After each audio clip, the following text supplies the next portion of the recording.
Harvey Weinstein, the disgraced former film mogul whose actions were a major spark of the Me Too movement, has today been found guilty of 2 sex crimes by a jury in New York.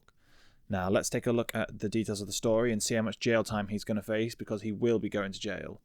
So, Weinstein was facing 5 counts in total, and he was acquitted of 3 and found guilty of 2.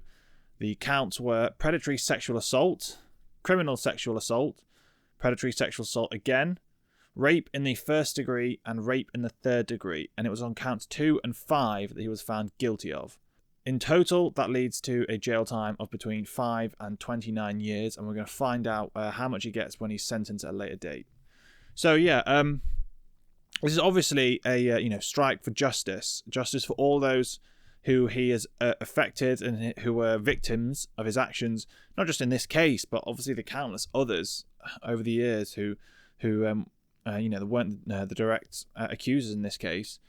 It's justice for people, women, people all over the world who have been victims of this sort of these vile behavior, vile crimes, and for all of us who care about it. So that is great and fantastic to see. But also, it just highlights as well how much work we've got left to do, and where sort of in our society it shines a light on several facets of the problem in our society, because this kind of case was like a conglomerate of so many of the different problem areas. This guy was extremely wealthy and powerful man. If you got wealthy, powerful anyway, but he was sort of at the epicenter of an industry that in so many ways people would die to be a part of, and that millions and billions of people around the world are kind of glued to, and he was at the center of that. If he wasn't powerful, there's no way he would be getting away with it, because you got to remember, like, this is not just like a one-off case, and indeed there are several women who were accusing him in court in this set of cases alone. But he was doing this for years and years, and the industry knew about it. Okay, people in that industry knew about it. It was an open secret. He was able to get away with that because he was a super powerful guy, right? It's gotten away with far too much by everyday people, of course, but there's no way that if he didn't have that immense power to his name, that he would just been able to act so freely and have everybody else just basically cover it up and never say anything about it. So that's something important to think about, number one. Obviously, his race is an important issue as well.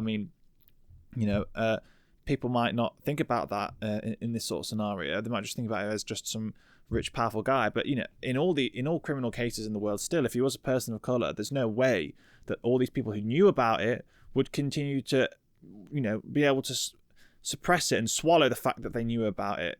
That's what happens in so many unfortunate criminal cases. People just feel it's more, natural, quote unquote, that powerful people get away with things when it's someone that they looks like them and so forth like that. So that's an important factor that we have to all consider. And also, of course, these were, of course, women who were the victim of his crimes.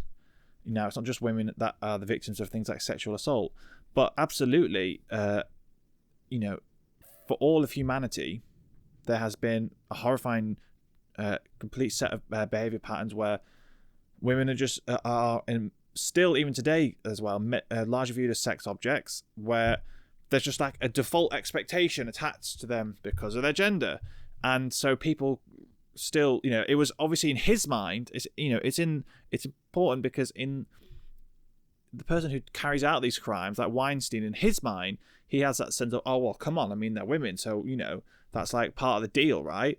Okay, gross things like that. But then also in like the people who cover it up and the rest of sort of society, there's a sense of like still, well, they are women after all. So there's that sense of like entitlement, to that sense of, well, that's how it goes kind of thing. Just disgusting behavior and thoughts like that means that these, there's a major reason why these crimes happen in the first place and why they get perpetuated for so long, year after year, like serial offenders like Weinstein.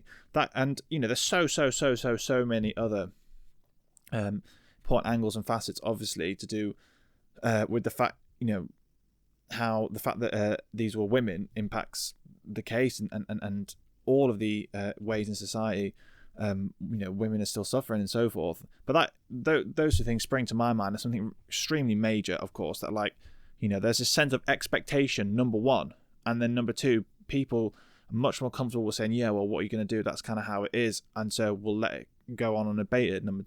And then anyway, so the final thing, of course, in this short analysis is that these were crimes committed in the workplace. And he was the major head of an important corporation in a huge industry and had so much power to advance people up or down the ladder. And it was kind of, again, just accepted, like, especially for women, that, yeah, that's how it is and that's the way it works.